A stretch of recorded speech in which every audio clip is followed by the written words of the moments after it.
1994 সালে মুক্তিপ্রাপ্ত শেফালী মমতাজ প্রযোজিত মমতাজ আলীর কাহিনী সংলাপ চিত্রনাট্য ও পরিচালনায় চলচ্চিত্র নতিজা। বাংলাদেশ চলচ্চিত্র উন্নয়ন সংস্থায় নির্মিত নতিজায় অভিনয় করেছেন চম্পা, সানি, মেহেদী, জ্যোৎস্না, নাসিমা, বুলবুল আহমেদ, মিঠুন, বেবি জামান, আহমেদ শরীফ, নাসির খান, অমল বোস ও এটিএম শামসুজ্জামান।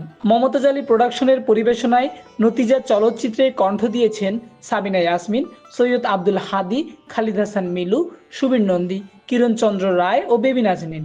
এছাড়া গীত রচনায় মোহাম্মদ মনিরুজ্জামান ও সঙ্গীতে আলী হোসেন।